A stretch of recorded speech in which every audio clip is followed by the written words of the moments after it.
So, guys, the next session is very, very special. We have already learned about studying in Canada, different courses, different colleges, bachelor's, PG diploma, master's. Now, you would get to understand a lot about it. Okay, a lot of people are still on the fence about ROI. Do your maths honestly. If you understand the study abroad journey, it's not going to be super cheap, but then the ROI is going to be super high if you plan it well. So it's a double-edged sword. If you don't plan it, if you go very in a callous way, you might end up in the wrong road. So you need to plan upfront. You need to get good amount of mentorship so that you are able to make a great choice for your abroad journey. So now we have very interesting person who is going to talk about uh, you know particular thing in study abroad journey, which is the most important thing when we talk about study abroad. And the person himself, herself, is a really interesting person to listen to because she comes with a lot of authority. She is herself a Fulbright scholar, one of the top-notch scholarships in USA. She studied in USA in arts, so you would get to learn more about her personal profile, how she has studied at a top-notch university, what are the roles that she have gotten. So a lot more about that. So let me welcome you to the SOP masterclass that we are going to have in next 1 or 2 minutes started. Diksha Awasthi. So Diksha is a Fulbright scholar and alumnus of the US Department of State. As a Fulbright Fellow, Ms. Awasthi taught Hindi as a foreign language at University of Utah.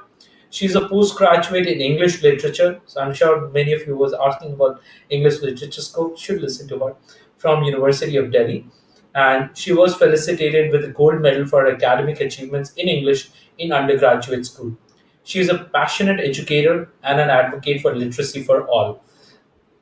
Besides being an educator, she's also a writer, editor, public speaker, translator, and a poet. So, what a multi talented personality she is. Her work experience includes working with Oxford University Press, Taylor and Francis Group, British Council, and many other international and national firms. Ms. Awasthi is also very eloquent public speaker and has delivered her keynote address at international conferences, schools in the USA, Russia, and India. She's also delivered Network Capital Masterclass on Fulbright Fellowship for prospective students. So if any one of you wanted to understand Fulbright, she's the go-to person for you. Ms. Awasthi is also published writer and a translator. Her work appeared in The Hindu, NDTV, Good Times Blog, and many other reputed magazines. Her English translations of Hindi poetry are published in Indian Literature Sahitya Academy bi-monthly journal. In her free time, she offers a lot of pro bono consultations on Fulbright scholarships and mentors students who aspires to study abroad, especially in USA. So let me welcome to you without further delay, Diksha. Hi Diksha, you there? Hello, hi Nikhil. Thank you so much for that warm welcome and that introduction. Very, very eloquent of you. Thank you. Perfect, Diksha. I'll not speak a lot because I'm more scared, and I would say nervous, to speak to someone who would have a very good command over the English. So I would be very, humble. And please excuse me if I did a mistake there. But you have been an amazing person. I know you've been doing great work in academic writing and in the world of English literature and language. And getting Fulbright is very reputed. So congratulations on that. So now, what can we expect for the audience? So yes, thank you so much. I don't think you have to feel daunted or anything of that sort. This is a very chilled out conversation. So please, feel free to intervene or just say whatever it is in your mind. Um, yeah, so for the audience today, we are going to be talking about SOP, which is one of the most important intrinsic aspects of any foreign university application. So I'm going to be focusing more on how to write the SOP, what the journey would be when you actually sit down to pen down your thoughts, for one of the most important aspects for the university applications. So we're going to be diving deep into the whole process, what to expect, and what are the sorts of bifurcations required. Step by step, we are going to go through the whole process, and hopefully by the end of the session you would learn how to start writing your SOP and actually submit it for your university applications. Absolutely. Before you start, just giving a shameless plug-in, guys. Um, SOP is one of the most critical document in your study abroad applications. I had not a very high pointer, like a 70% to 71%. Still, I managed to get full funding because of the good quality of SOP, which reflected what I really wanted to do and what my goals were. So, do consider this session with utmost sincerity. Take out your notepad or pen and whatever you can grab to take notes of this session. Diksha is going to go, a lot valuable session you would have today in an SOP masterclass. So, Diksha, I'll be in the backstage. I'll let you lead the session. Thank you, Diksha. Perfect. Thank you so much, Nikhil. Hello, everybody. So before I start, I'll just share my screen so that you all can see the presentation. Just one second. All right. Okay. Yeah. So before I begin with my presentation, I would like to first talk about why the statement of purpose is considered one of the most important documents for your foreign university admissions. First, because this is the only way you have the whole creative liberty to explain to the admission committee why they should give you admission. Because other things, all the other application packets that you have, be it your resume, be it your scores, every other thing is very statistical in nature. It's written in stone, you cannot change it, right? So the SOP is the only thing that you can literally pour your heart out and explain to the admission committee, pursue them, compel them to understand your personality, to understand what kind of a person you are, what have you done in the past that makes you so unique so as to fetch you a seat in maybe Ivy Leagues or Oxford, Cambridge, and top notch universities as such. So it is very sacrosanct document, and it's very important for you to consider it so. All right, so we will first begin with a very basic question for you to understand what exactly is a statement of purpose. So, a statement of purpose should convince readers, here, readers being the admissions committee, the faculty on the selection committee, that you have a solid achievement behind you that shows promise for your success in graduate study. So, here we are focusing more on grad school applications, because if you're applying for undergrad program, you have your common application, you have a set of other essays, but the importance of SOP really, really stands out when you're applying for grad studies. Or MBA. Again, MBA has a whole plethora of essays and video essays for you to deal with. But here we are just focusing on the statement of purpose. Another question before we begin deeply into what SOP comprises of is for me to clarify the difference between a statement of purpose and a personal statement. Now, some people think that both of them are quite similar, but even though the contents in both personal statement and SOP overlap, they have their vital differences. Now, a personal statement, here referred to as a PS, is a very shorter version of a statement of purpose.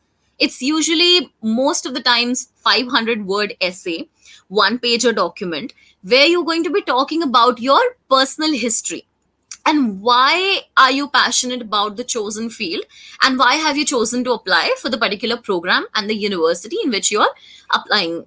So you need to understand that your SOP is a bigger umbrella, and then the statement personal statement is a smaller umbrella that comes underneath it. So you can churn out the material for a personal statement from an SOP, but not vice versa.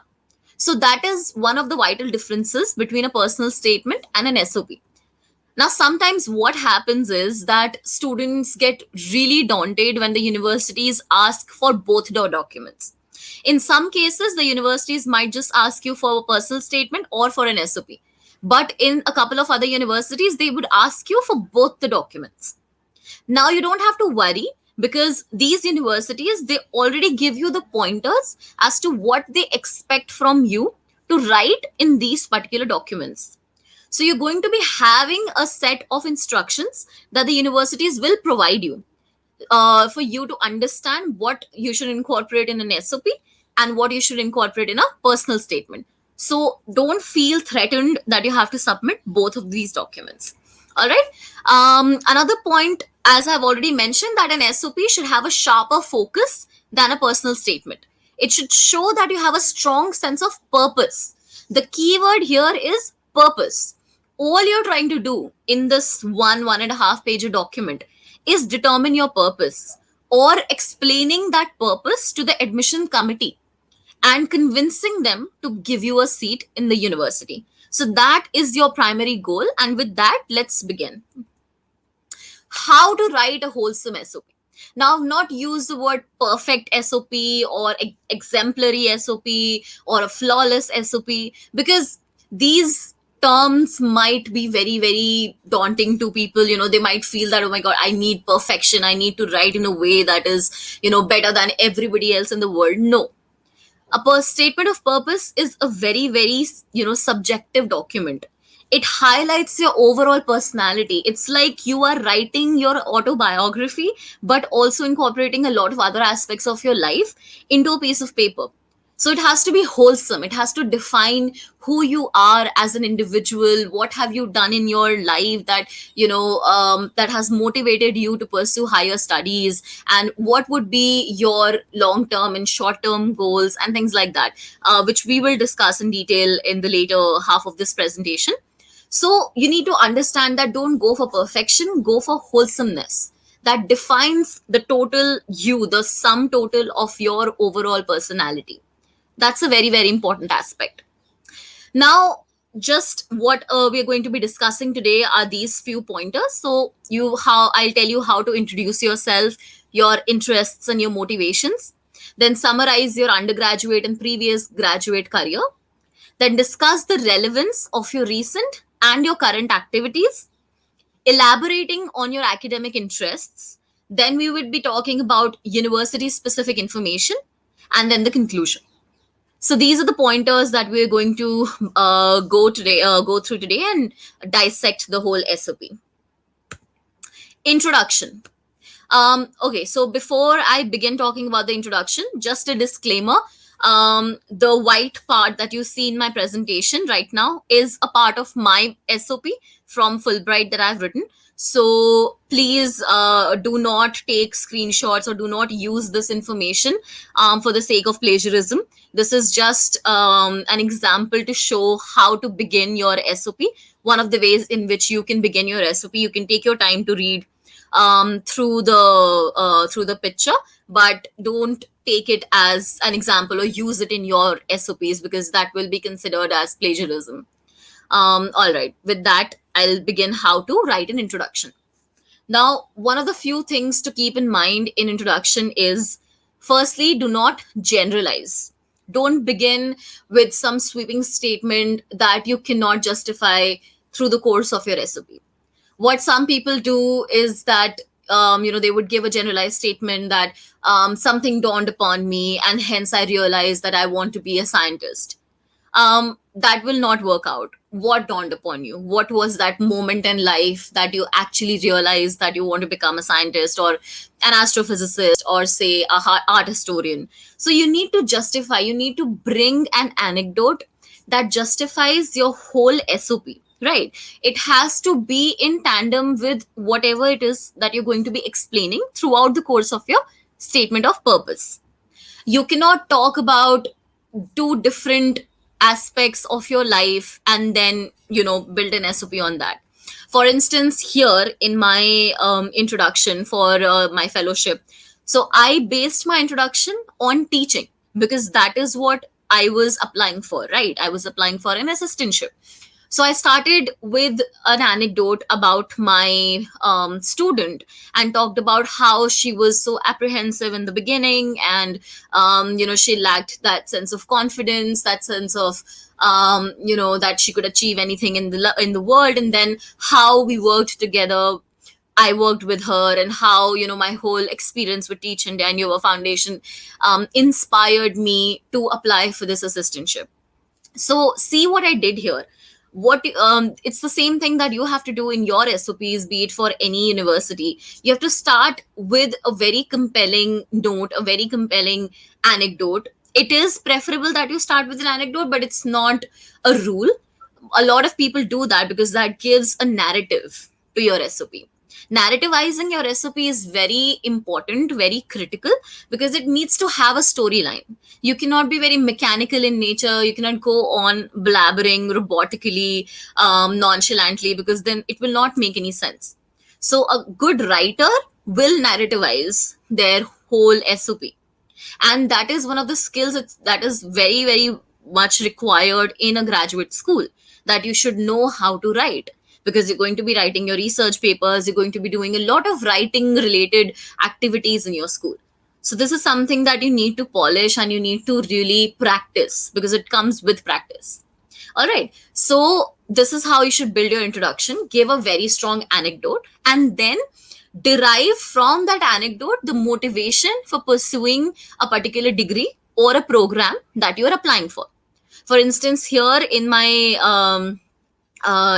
SOP, I've written this specific meta narrative is one of the reasons why I'm applying for this assistantship. So this happened in my life, and as a result, I was motivated to pursue this particular course or to apply for Fulbright fellowship, right? So that's how you can also go about your introduction. Tell them what you're interested in and what sparked your desire for graduate study. Again, this is what we've discussed. It should be short and to the point, and don't spend a great deal of time on autobiography. Again, very important. So I have only kept it to the first paragraph, a few lines explaining what happened, and then just delving right into the point. This is why I applied for the assistantship. All right. So this is what your introduction should ideally look like. Moving ahead, body. Yeah. So body is one of the most important parts of your SOP, because this is where all the material, all the relevant pointers actually begin. So here what you're going to do is summarizing your undergraduate and previous graduate career, and you're going to be talking about programs you did that were not a part of your regular curriculum. For example, summer internships, campus projects, collaborations, competitions, and any other thing that was out of the purview of your course that you were doing. So ideally, how your body should look like is that first you have defined your introduction, that this is what happened in my life, and hence I am motivated to pursue a course in, say, masters in data science from University of Yale or Oxford or any other top-notch university. Then you're going to be talking about your experience in undergrad, because here you're applying for masters, so you already have a substantial amount of experience in the industry or relevant to the industry that you're going to be pursuing your graduate career in, right? So here you will highlight all the things that you have done in your undergrad and previous graduate career. Now, an important thing to remember, perhaps the most important thing to remember here, is do not repeat your CV, because you already would be submitting your CV, your curriculum vitae, or your resume to the admissions committee, one page or document to the admissions committee. Ideally it should be just one page resume if you have more than 6 or 7 years of previous experience. If you're applying for an MBA, then you can submit a two pager, but ideally it has to be one page Darden format unless specified otherwise. So whatever information you've mentioned in your CV, do not repeat it in your SOP, because they don't need to know it again and again. Use this space judicially to highlight things that you did not mention in your CV, because you can't mention everything in a one page or document, right? So here you will talk about, say, a very important internship that you did, that had a lot of learnings, a lot of outcomes, related stats that you can put here. And then any campus projects that you were a part of. For instance, you can talk about, say, if you're applying for a robotics related course, then you can talk about how you were a part of, say, robotic fest, or you went for some sort of hackathon if you're applying for that particular course. A lot of people do talk about competitions like that. So maybe you were in top 20 teams, and you won the second prize in a hackathon and things like that. So these are the aspects that you should mention in your body, but they have to be relevant to the course that you're applying for, right? You can also talk about collaborations, if you've done any interdepartment collaborations, if you've done any collaborations with other universities, any projects you've done with other universities. For instance, if you did summer school in, say, Harvard University, or you did a certification course that holds a lot of importance to the course that you're applying for. So these are the aspects that cover half of your body, right? Again, now, so moving on, so first you've mentioned your programs, all right, your um uh undergrad and previous, graduate career that you've done. Now, what are the questions that you should answer while mentioning those aspects? Taking the example of, say, hackathon that I mentioned earlier. So what was the project? Now you will talk about how hackathon was an important event because it relates to the degree that you're applying for, right, in computer, if you're applying for masters in computer applications. So that is an important aspect of that particular course. So what was the problem statement that you were trying to solve, right? What was your responsibility in the team, or if you were playing alone, then what were your responsibilities? What was the outcome of that event, and what did you learn? Although these questions sound like a lot, you must be very laconic, in the sense you have to be very precise and crisp in answering these questions. Don't take more than, say, 2 to 3 lines to finish off whatever the questions are asking, right? So in just one line, this was the project, my responsibility was to do this, this, and this, full stop. This is what I learned, this was the outcome. So what you're doing here is you are very strategizing your answers in a very, very comprehensive way and a very chronological way. So when the admissions committee is reading it, they understand that you're coming with a clear mindset. You know what the admission committee is looking for, and you're giving it to them in a very concise but a very elaborative manner at the same time, right? um what these answers should highlight, or whatever you're mentioning in your body, should highlight your interpersonal skills.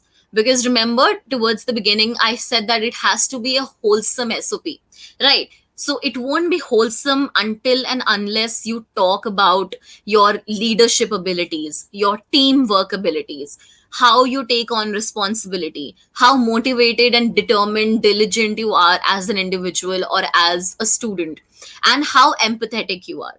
Empathy is again very important social emotional skill. Your emotional quotient and your intelligence quotient, both of them are very, very critical to an SOP, right? You cannot be somebody who is devoid of any emotions and is a very robotic individual, because then you will not assimilate with the culture of the United States or any other university, foreign university that you're applying for. Culture is a very important part, and they should understand, they should be convinced that you can fit culturally to their whole milieu that they would be offering you, right? So these are the skills that you must highlight. Again, just to give you an example, if you're highlighting a leadership skill, you can talk about how you were a captain of a particular team. So here it will automatically highlight your leadership skills. And then if you want to highlight your teamwork, you can say that I was a part of a 6 people team, and then we did so and so. Again, very important to use we in your SOPs. Don't make it all about I, me, and myself. Avoid using the personal pronoun I as much as possible. Write in active voice, not in passive voice. These are some grammatical things that we would be covering towards the end. But just very, very important, don't make it all about yourself. You don't want to sound very verbose and very boastful. You have to be very humble and very mature academic in your approach, right?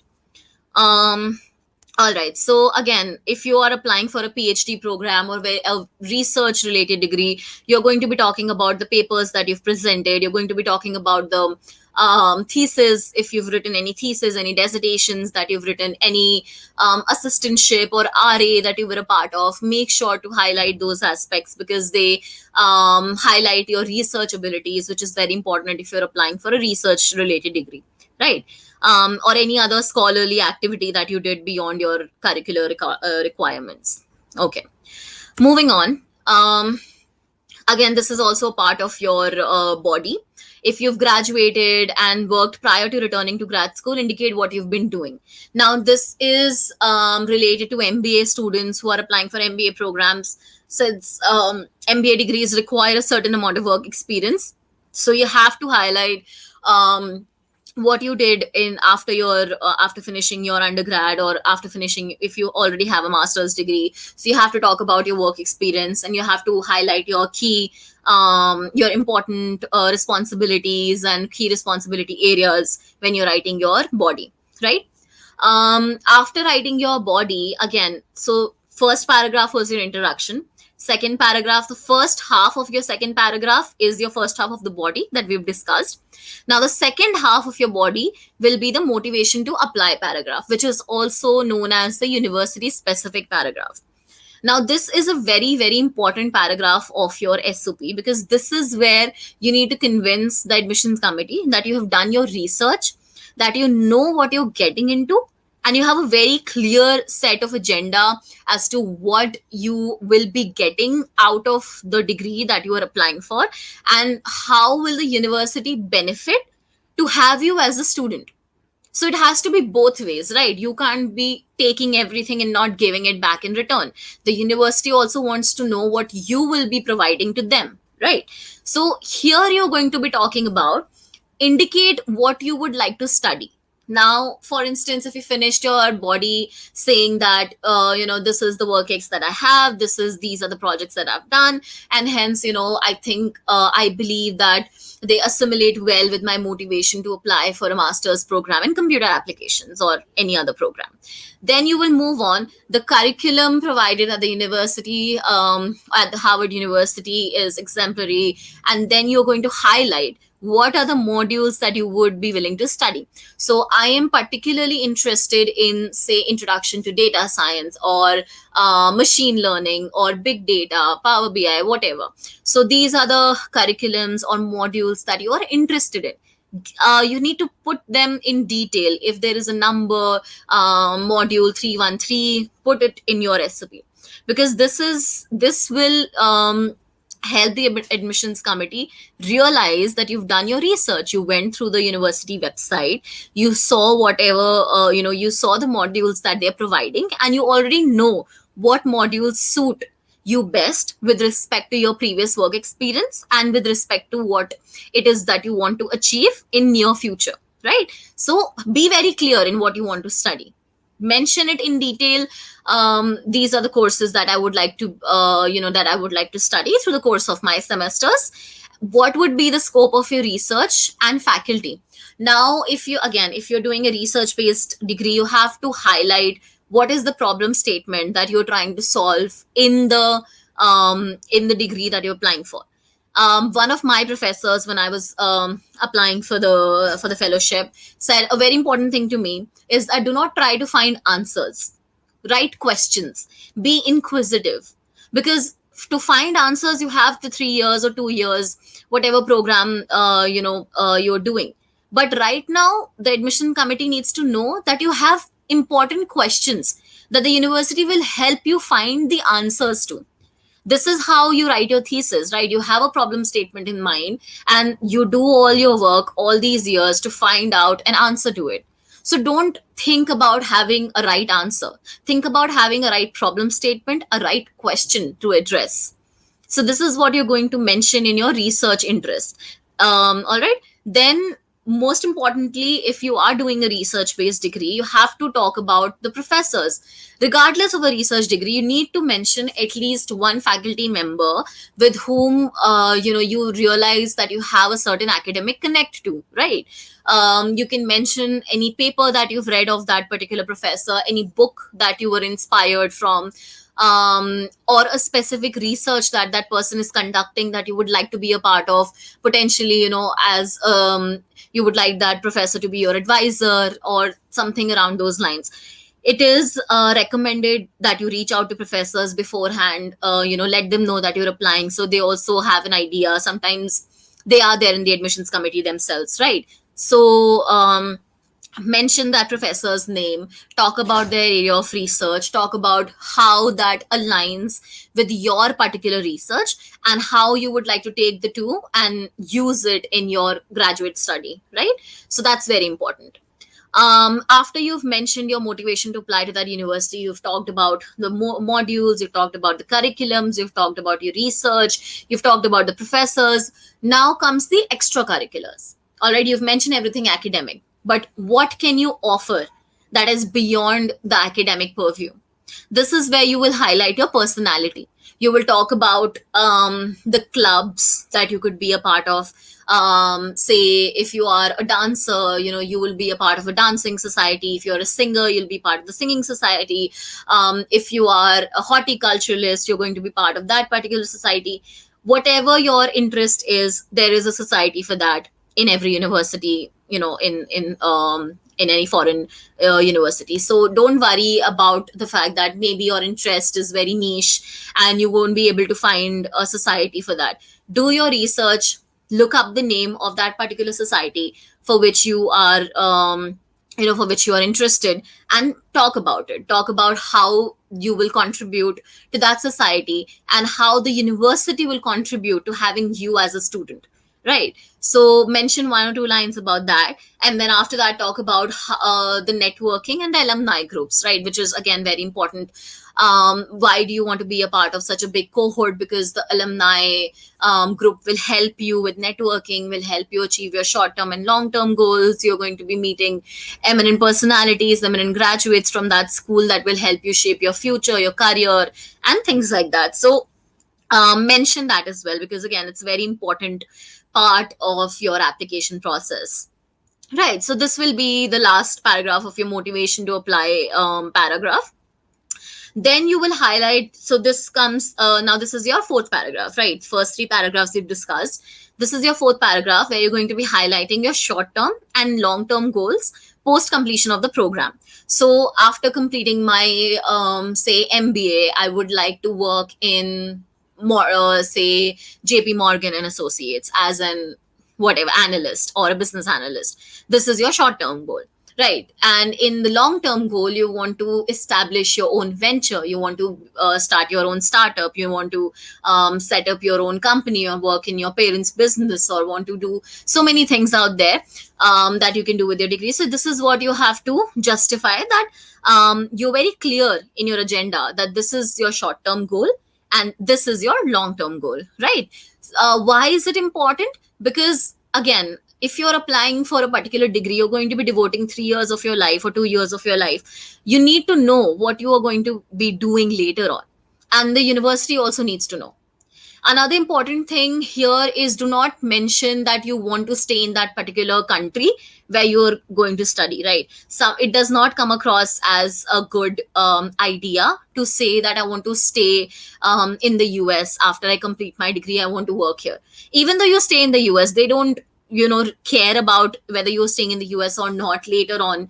But when you're applying, when you are putting your motivation to apply, mention how this degree will help you in your work in your home country.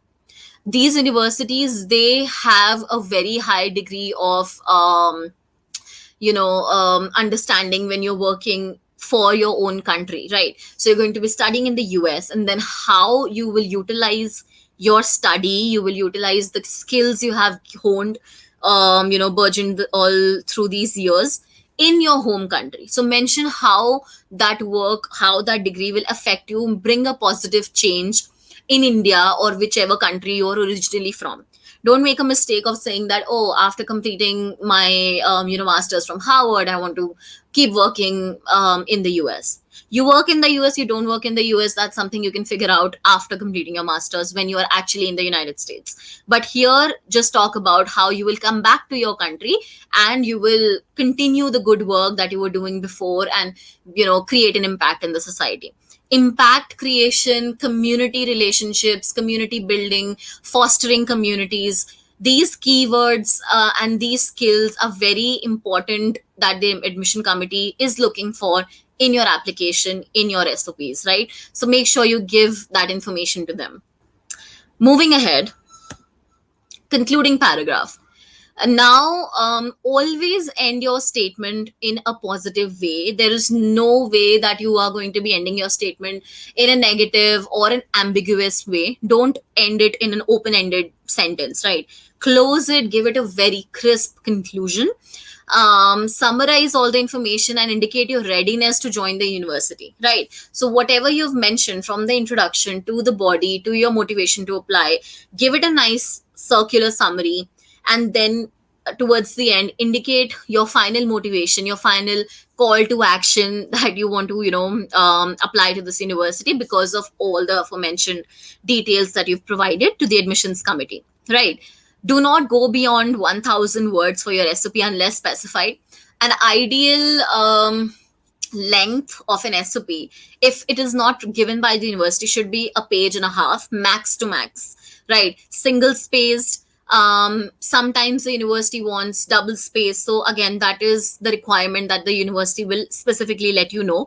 If not, just have it single spaced, one and a half pages, 12-point font in Times New Roman. This is the most professional you can get.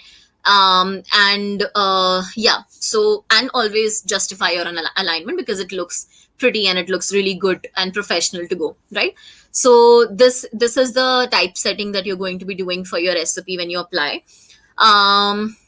This blurb that I have here is my conclusion, just my last couple of lines that I had written. So see how I have sort of joined together my introduction where I was talking about teaching, right? To the conclusion again here that teaching is not a profession, it's a way of life, da da da da. And this is why I want to apply, after I receive my master's degree next year. I not intend it to be my last accomplishment, but a fresh commencement.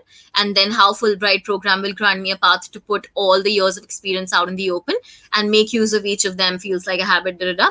So this is how you can conclude your SOP in a very concise manner, just telling them that this is what I've given you, these are my motivations, and hence this degree will help me achieve my goals, will help me, further my knowledge in this particular industry and help me, get to my future goals and my short term and long term goals. And I look forward to hearing from the committee and any other like final generic concluding line that you can mention. So this is how you will structure your conclusion, right? This is the last slide, and then we'll have some time for the Q&A. Important tips to remember. Again, just reiterating what I said in the beginning, that your SOP is not an extended version of your CV. Always remember that. Please don't mention in listicles, I have done this, and this. Show, don't tell. Very important hobby that you should have, even as a, as an individual. Don't show, don't tell them what you've done. Show it to them, give them examples, right? Every skill that you mention in your recipe should be accompanied by an example to, for them to understand that yes, you do have that skill. And you don't need to necessarily highlight, okay, this example highlights my leadership skills. You write in a way that it is implied that you're talking about your leadership skills, like the example that I gave you initially, that you were a captain of your team, right? So by way of being a captain of your team, obviously you have leadership skills, and that is why you've become the captain of the team, right? So this is something that you have to do. Do not exaggerate, do not be verbose. Verbosity basically means using a lot of flamboyant vocabulary, a lot of words, and nothing with substance. Use simple English that people speak every day. You don't have to be very extraordinary in your vocabulary, because again, it will show that you're trying too hard, right? Everybody kind of feels that way. Even in the admissions committee, they'd be like, okay, this person is really trying too hard, and there's absolutely zero originality. So you have to focus on originality. You have to focus on bringing your voice out, right? Be well researched. Very important. Do not have factual inconsistencies in your answers. Make sure whatever it is that you are saying, whatever it is that you're mentioning in your recipe, has been fact checked by you through the university website or any other resource that you've used for accumulating your research. Do not plagiarize. Oh my god, I cannot stress enough that on the fact that plagiarism is an absolute no in any document whatsoever. Be it any essay in your university application, not only SOP, anything from your application packet. if you plagiarize even a single sentence, it will lead to your disqualification, it will lead to your rejection by the admissions committee. Because trust me, they have the most robust systems of pointing out plagiarism. If even if you think that you can paraphrase, it does not count, because paraphrasing also comes under plagiarism. Same thing goes with your research papers. If you are uploading any of your research, make sure that it is cited well, referenced well, because if it is not, then it will be counted in plagiarism. It will come under the plagiarism check. So you have to be very conscientious of the fact that none of your documents have any amount of plagiarism in them. Very, very important. Write your recipe on your own. Again, this is a very important point. Nobody, absolutely nobody, can tell your story better than you. Even if you're not a good writer, practice. There is nothing in the world that you cannot achieve by practicing. Writing is an acquired art. You hone the skill to write well. Go through the courses of on how to write, read through how to write your recipe, but write it on your own.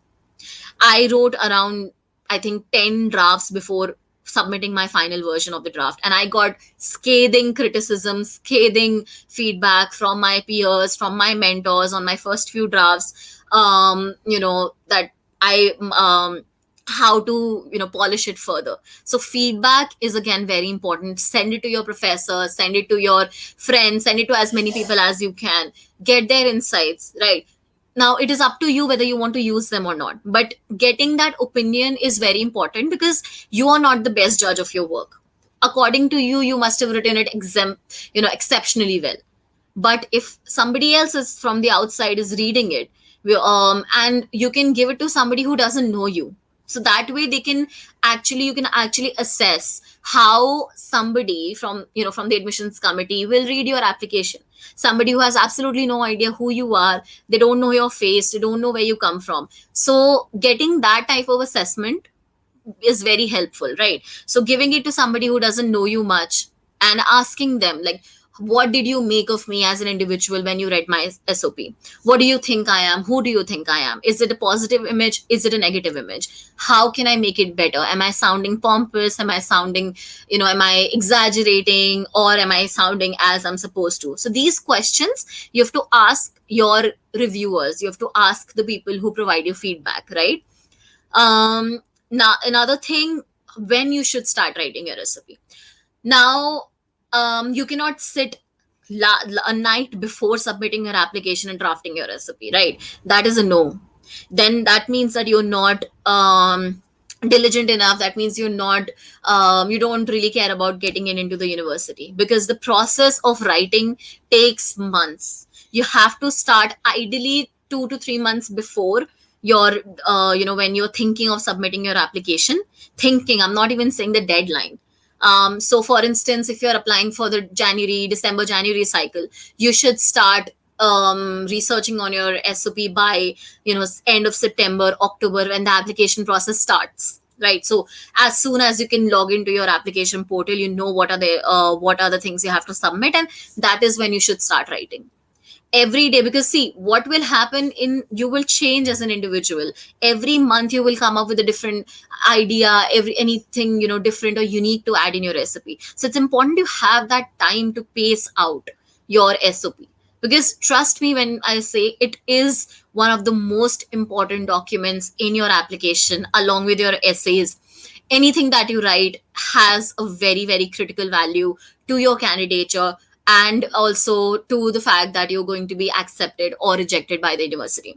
So give it that importance, right?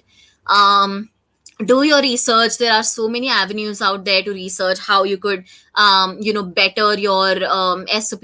Peterson's, you have Princeton review. Go to the university websites, go to the US Department of State Resources. This is for US specific. And research well, read through stuff. You can download and take a printout of how to write and highlight important aspects, the keywords that you're going to be using. I was talking about is the research. You can go through Peterson's, Princeton review, university websites to do your research with respect to what it is that you're going to be talking about, right?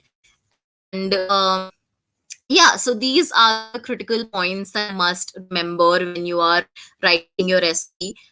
And any other aspect of your writing process should be incorporated within the ones that you have substantial amount of time to write your essay, have substantial amount of time to get it proofread. So proofread is the last thing that I want to stress on is grammar and your batting and your proofing. It's very important that you proofread your document again and again. Don't give them a reason to reject you on the basis of having typos in your document or your SOP, having unnecessary spacing, capitalization. Don't use italics or bold unless required. If you're stating a name of a paper or a book or something like that, then you can italicize it, but there's no need to use bold just to give emphasis to certain words, because that does not really make sense. So yeah, it is very important that you read your whole document, see if it is aesthetically pleasing, everything is well in place, and you are getting the full document within a page and a half, or if there's a word limit to it, then you are adhering to the word limit. Very important. Don't think that if they've said that it has to be 1,000 words, it is justified for you to give them 100, 12 months, because that means that you cannot adhere to the instructions. If it's 1,000 words, give them a 975 or a 990 max to max. Leave space for 10, 15 words. You don't have to give exactly 1,000. Sometimes these are okay with plus minus 100 words, but then you should not take a risk. So just give them exactly what the word limit that they asked for, and adhere to the instructions very critically, as they mentioned in the document. Some universities, they will give the instructions of how to go about writing your recipe. So please do adhere to that. All right. With this, I will end my presentation, and we will have a Q&A if there's anything that you would like to ask. All right. Thank you, Diksha. I think it is very interesting to learn about SOP, and there's absolutely lack of information in how to write the SOPs and all. And people usually just take some SOPs and just reprint them. So, guys, do not do that reprinting part. Plagiarism is not considered good. It is unethical, and landing with a good SOP may take time, but it will help you get a really good admit. So that will be the basic thing. Now, I have certain specific questions asked by some students. Anvisha is one of a community member. Can I talk about my experience in masters while I'm applying for another masters abroad, or should I only highlight about my bachelor's in the SOP? Right. Thank you for your question, Vesha. Yes, you have to highlight your experiences in your masters. In fact, start with your masters and then go to your bachelor's in a chronological order, so that you can talk about your most recent experience to the last one that makes sense with respect to the degree or program that you're applying for. So, as I have mentioned in my presentation as well, that it's important to talk about your previous graduate or your undergraduate experience that will help you and that is relevant to the master's program that you're applying for abroad. So make sure that relevancy factor is there, right? And then Okay. or should I mostly highlight my bachelor's? Just the last point, yes, you can highlight your bachelor's as well towards the end. Talk about important achievements that you've done in your bachelor's, and because since you already have a master's, you will not have a lot of space in your recipe to talk extensively about both. So focus on the most recent one more, and then mention some aspects from your bachelor's as well that are important to your candidature. Okay. I have a couple of interesting questions from Manish. Should we include backlogs in SOP?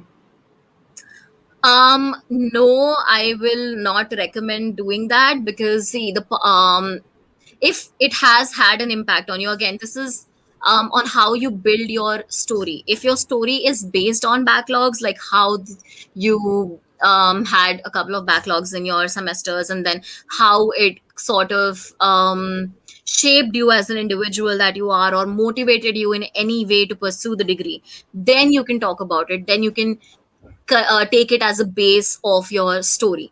But if you just want to mention it without it having any relevance to your whole narrative, then I will not recommend that you do that, because you have other positive things to talk about that will help you shape your recipe and will help you get admission. Okay, so one interesting question has been asked: is generalizing university information compulsory in SOP? Okay, this is I think it's a self contradictory statement, because generalizing and university specific information is completely different thing. You are not generalizing when you're writing university specific information, and it is important. I wouldn't say compulsory, because there is no, like, set of rules. But every university has their own set of pointers and prompts that you should follow while writing an SOP. But university specific information is important, and you should not generalize it. You should make it relevant to your candidature, to your course that you're applying for, which means highlighting modules, specific modules that you would be willing to study, specific research areas that you are interested in, and the professors that you want to work with, or the courses and the extracurriculars that you're interested in. So you are making it very specific to your candidature, and it is highly recommended that you do that. The last, second to last paragraph is usually reserved for that kind of information. So yeah, it is very much recommended that you do write university specific information, but not generalize it. Make it specific to your needs and requirements. Okay, so if someone has education gap, how do they describe such kind of an education gap? Any specific pointers on this? Right. And if you have 1 or 2 years of gap, then you decided to start your application process again. Now this again depends on how you're using it to justify your story. For instance, there was some socioeconomic crisis in your life that led you to take a gap, or you wanted to do, so you were applying for competitive exams, and hence you wanted to take a break from your education. So you need to understand, and you need to highlight what story you want to use to justify your gap. It will not affect your higher education admissions if you can justify it positively, and you can convince the education committee that the reason why I took a gap was important and I couldn't do without it, and also that gap helped me to realize my potential. And you did so and so things in your gap. You can talk about all the things you achieved in that education gap. Maybe you've done some extracurriculars, or you volunteered, or anything that you've done remotely that sorts of helps you build your profile. You can talk about that. If you are mentioning your education gap in a negative way, then certainly it will affect your higher admissions. But it's just how you project it, how you narrativize it for the admissions committee to see, to view, and then you will your admission will not be affected if you're using it in the right way. So yeah.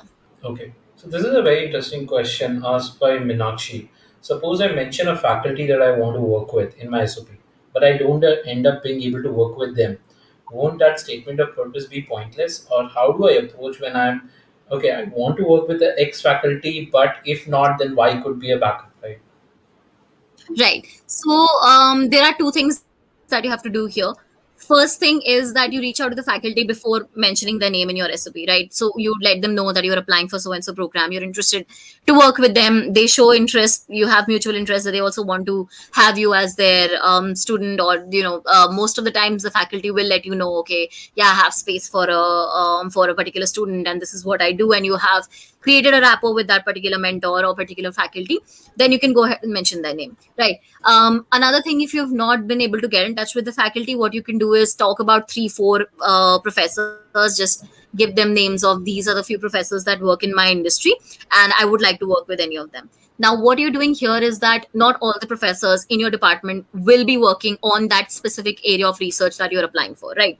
So there will be only, say, 2 to 3 professors who have expertise in, say, data science or any other course that you're applying for. So you have to point out those faculty people and then mention their names. This is important because then the admissions committee know that the person, the student, has an idea of what faculty members work in that area of interest or area of research, and the student knows that these are the people that I want to work with. So no, it will not be pointless, because you're going to be telling them that I know the people that I'm going to be working with, and I have done my research. Okay. So one last question before we end this. So this is a very interesting question asked by Anish. But if we want to apply to multiple universities, how many SOP should we be drafting? And is there a small organized process to write multiple SOPs to multiple universities? Any framework to this? Right. Okay. So there's something called a generic SOP, and then there's something called a university specific SOP. So if you're applying for multiple universities, what you need to do is first create a generic SOP, which can be around a page or 2 pages, where you're just going to be mentioning the details that are going to be similar in every university, right? And then there will be a university specific paragraph that you can change as per the requirements of the universities that you're applying for. So this is how you can process your multiple university approach. Interesting. So thank you, Diksha. Thank you for sharing. I think this was a very interesting session with you, and you have been like absolutely going all in into this, and it is really great to learn from you about SOP and even academic writing.